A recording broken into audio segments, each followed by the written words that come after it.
In this video, we will walk you through every single step from setup, connection to software activation. After watching this video, you will be able to scan with confidence. Now, let's dive in. First section, tripod installation. First, take out the tripod. Unlock the two-section clamps and fully extend the legs to their maximum angle. Make sure the tripod is stable and locked. On top of the tripod, you'll find two angle adjustment knobs. The left one controls horizontal rotation, and the right one controls tilt. During calibration, keep the bubble level slightly forward. Loosen the right knob and use the handle to adjust the mounting platform to slightly forward tilt. During scanning, you can freely adjust the tripod posture to keep both the object and the scanner within the tracking range. Section 2. Placing the tracker. Flip down the switch on the tripod head and hold it. Place the tracker onto the mounting plate, then release the switch. Slide the locking clip to secure it firmly. A click sound indicates it is locked.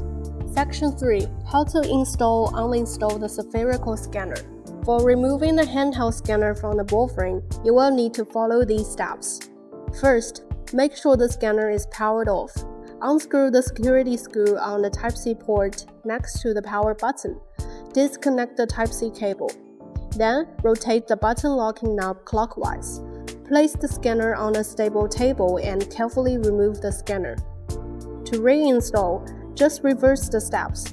Align, tighten the knob, reconnect the cable, and screw the security screw back in. Section 4. Install the batteries. Before installing batteries, you can check the remaining power by pressing the Charge Check button on the battery. If the charge level is below 3 bars, we recommend fully charging the batteries in the charging dock before use. Tracking mode requires up to 4 batteries. Open the battery cover on the tracker to insert 2 batteries. Next, open the battery compartment cover on the spherical frame. You can also insert 2 batteries here.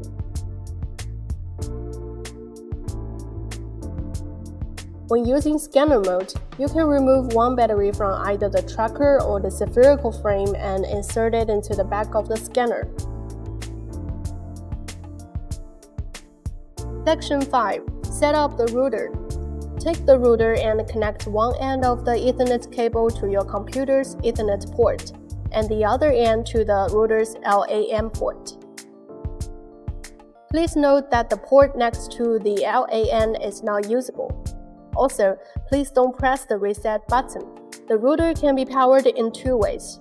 If your work computer is already connected to a power source, you can use a dual-ended USB cable, with one end connected to the router's power socket and the other to the computer's Type-C port. You can also use an external power supply.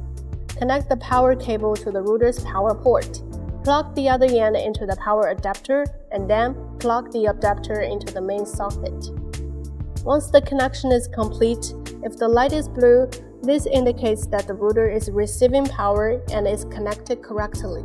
Section 6. Connection. Next, let's cover both wireless and wired connections. For wireless tracking mode, power on the router and the computer. Turn on the tracker and scanner by pressing their power buttons. Wait for the beep sounds. Both devices' LED will turn green, and the software's upper left corner will show that they are online. For wireless scanner mode, with the router already set, take the handheld scanner off the ball frame. Insert 1 battery, and after a few seconds, the software will auto-detect it. The LEDs on devices turns green, and the connection status appears in the software. For wired tracking mode, the router is not needed. If using batteries, you will need to connect the 2 USB-C ends to the tracker and the scanner, the 2 USB-A ends to your computer. Wait for green LEDs and software recognition. Alternatively, if the batteries are not included in devices, you will need to use the extra power cable to connect the devices to the power source.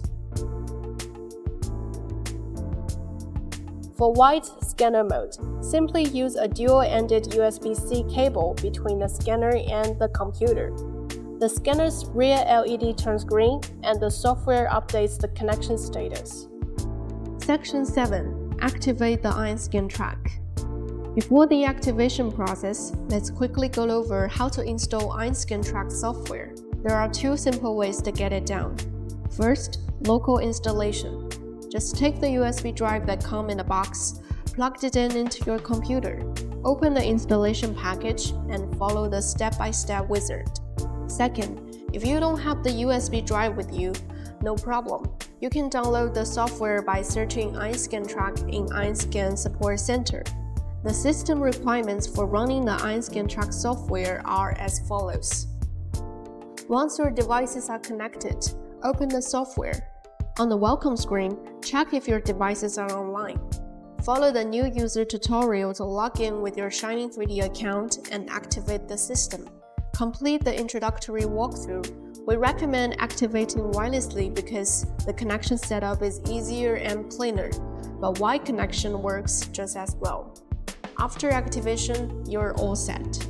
Please visit our website, 3dwonders.com. If you have any question or want to see a demo, send us a message and we'll get back to you.